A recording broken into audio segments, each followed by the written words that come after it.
Houston won comfortably yesterday. Tech won comfortably yesterday. Mm-hmm. That's a great matchup. Iowa State and Baylor tonight. They only played once during the year, Iowa State and Baylor. Baylor is the only team in the Big 12 this year that Iowa State has not beaten. And if you'll remember, that game was here at the Foster Pavilion, and Scott Drew did not see most of it on the floor because he was ejected from that game, and that began the great officiating outcry of 2024. If you'll remember, Bill Self and Kelvin Sampson also were participants, went into the breach, so to speak, on that. So that was the game. So that's they only played once this year, which is the one thing about conference expansion that kind of sucks about basketball. For football, them playing everybody every year, I was fine with it, but I liked it. I like that it'll provide more variety for football. I like that it'll put more variety for basketball. But now I just wish they would play less non-conference, play everybody twice. Just play 30 regular conference games and then play a couple of non-conference games. Of course, that would skew your record all kind of crazy. And I don't think anybody wants that. That's just me as a person who really enjoys watching Big 12 basketball. And the way it can be, you can, and which is why I think it is the best league, is you can turn on almost any game any night and not have any interest in either teams. I don't care about Oklahoma and TCU. They're not a fan of either one, but I can turn that game on, and I'm pretty sure I'm going to get a decent game. I'm going to get a really good game with teams that are going to be in contention for the NCAA tournament. No, I agree with that. And we had I brought this up to you yesterday. We had the question a few weeks back where the viewer asked if you would compare what you have with the Big 12 basketball to SEC football. And while that's a good question, I think a better comparison would have been to the SEC baseball, where you have top to bottom just dogs in there. And that's the way it is with the Big 12 and basketball, man. You're right. If you look at just the new teams that came in are a prime example, because none of them were expected to come in and have success. But you have UCF sitting there stunning Texas, stunning Kansas. They look really good. We saw what BYU could do. So, I think having that in, it's fun. I do kind of miss having everybody play each other twice, but I also think it helps you once you get into postseason, where you could not be so beat up at times from the rigorous week in and week out night in and night out action you have. So I think it could benefit you tournament time. But as far as the action week to week, night in and night out in the league, it does kind of suck that you don't get to see those matchups doubled up like you used to. Yeah, but look, for all those things that we're going to lose, you're going to see, if you're an Iowa State fan, you're going to play Arizona. Exactly. You're going to play Colorado, who's a good team.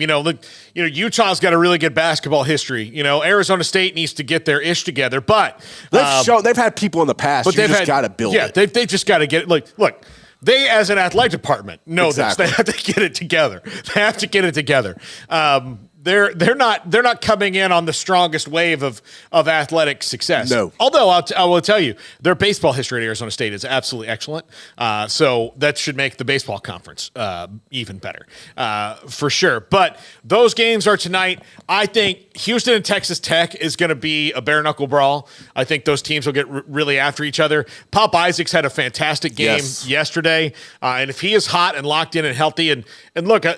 A lot of Tech's worst games have come when they're not completely healthy. When that team's completely healthy, like they appear to be right now, they're very scary. So, Houston has been pretty much invincible since they lost that game to Kansas. So, I don't eventually maybe somebody's going to get them. And if I were Houston, I would rather that be because, tonight and tomorrow are the last 2 days that anyone can lose. Right. And it's fine. After that, season's over. If somebody's going to get them, if I'm Houston and you tell me you've got one more loss coming for the rest of the year, I'm like, well, it better be in the next 2 days if that's the case. Well, but, that's going to be a really an interesting testing ground for the Cougs. No, it is.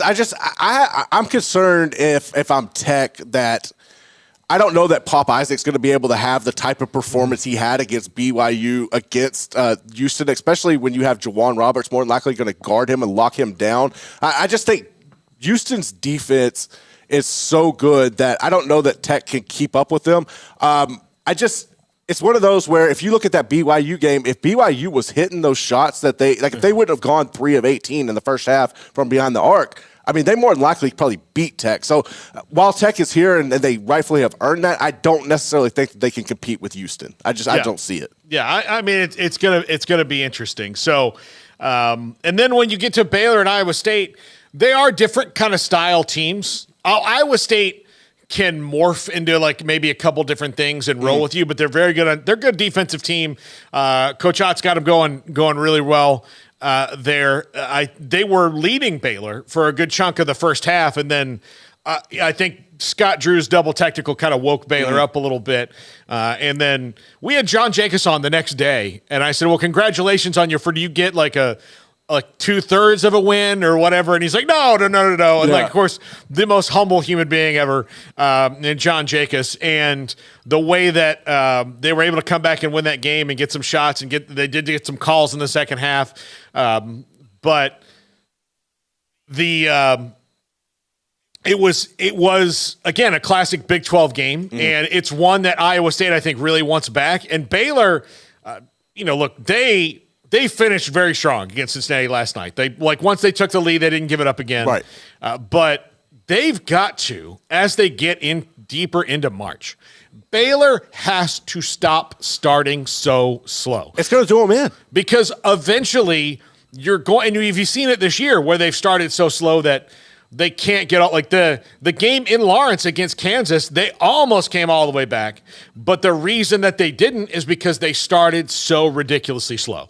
They have got to start hitting shots early. I don't know if they need, I don't mean to use the second Seabiscuit analogy of this week, but that was the thing about, you remember the movie Seabiscuit? Yeah.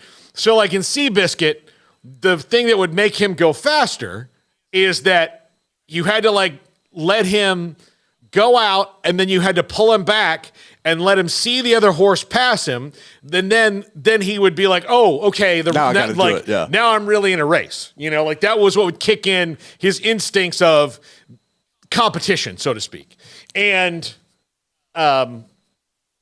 so are they Seabiscuit? Do they need to see the other team ahead of them before they wake up? And I don't think that that's a good path to have, because we don't know what their draw is going to be. I think they're set up right now the way that bracketology, if it's Jerry Palm or Joe Lenardi or whoever, to have a pretty good draw where they match up really well. Although I've seen one where South Carolina's in there, and that one would scare me a little bit. But they have a good opportunity to be, of the teams, the two teams that have to play that weekend, they could very easily get to the Sweet 16, which I don't think was the case the last couple years. Getting North Carolina in that second game 2 years ago, Creighton last year were both getting North Carolina for anybody anytime in that tournament was really bad news. Because until Kansas woke up with 15 minutes to play, North Carolina had become this team of destiny. Ask Duke, who thought they were going to get to beat North Carolina on the way out for Coach K, and they didn't do it twice. But Creighton, especially last year for Baylor, was, if you could have picked one team to put them against to knock them out of the tournament before they probably should have been based on their talent and seeding, it would have been Creighton, because they didn't defend the three very well last year. They weren't very long on the outsides or on the guards, so they just couldn't really defend the three. So if you're going to find a team that gets hot, again, BYU is a great example of this. If you play a team that's similar to BYU that hits 7 threes in the first half, it's going to be a problem for you in March for sure. Well, see, that's one thing that's concerned me, and you could kind of tell last night because the rhythm of Baylor coming out. You had Ray J. Dennis miss the shot early, and then he had a lot of just blatant turnovers that's got to get fixed as well. But the thing with me last night watching them, and I've caught myself the past few games wanting to dog them, but after watching the Texas game, the way they were able to come back from that, I've learned to hold and just let the game play out, because I have faith that they can come back. But man, I don't see them being able to get down against Iowa State, especially with not having Langston Love. And I like the idea of what you're doing. Let Langston Love sit out and use him for the tournament, the same method that Kansas is doing with Dickinson and McCullough. But at the same time, man, I don't know the matchup wise, they're just going to have to get structurally better because you can't get down. You can't have these costly turnovers. I did like the rotation last night in the second half, or no, it was late in the first half when they adjusted and they brought in Caleb Lohner and Jalen Bridges and went bigger, and they adjusted to the zone and kind of took away what Cincinnati was able to do in the top of the paint. I thought that kind of worked. Unfortunately, it wasn't able to work in the second half, but if you're able to do that, I think that's what you're going to have to do in this matchup with Iowa State, because I don't think guard-wise, without Langston Love being on the floor, that you're going to be able to control Tamlin Limsey the way he is, because he is a dog, offensive and defensive. But at the same time, you got to worry about Robert Jones, the big forward that the Cyclones have. And I think that's one where if Baylor can get that matchup with Lohner in the lineup with Bridges, kind of eliminate Robert Jones there, that's the only hope I really see them having of getting Iowa State. But as far as the tournament goes itself, I personally think Iowa State probably wins the regular season tournament, and Houston would have the better chance of winning the Natty, kind of like Baylor and Oklahoma State did a few years ago. But right now, I think it's going to play out where Baylor is legitimately the third best team in the Big 12. That's how I see this unfolding as the weekend progresses. Yeah, me too. I think they are the third best team in the league. I think that's going to play itself out over the coming days, and they're very they and Iowa State are not far. Obviously, they beat them. Them and Iowa State are not that far apart. Them and Tech are not far apart. I mean, they split with Tech, obviously. Those top four. Look, the top five in the league. Houston's ahead of all the rest of them, but 2, 3, 4, 5, and 6. I don't think we're really all that far apart. No, they're pretty close. They're pretty close. And again, Kansas is in the weirdest Kansas year that will ever Kansas. Yes, it's not happening again. Yeah, I don't think it's going to happen again. I really don't. Look, they took all their. I didn't realize they'd taken their whole penalty this year. I didn't realize that either until we talked about it yesterday, that they took their whole penalty this year.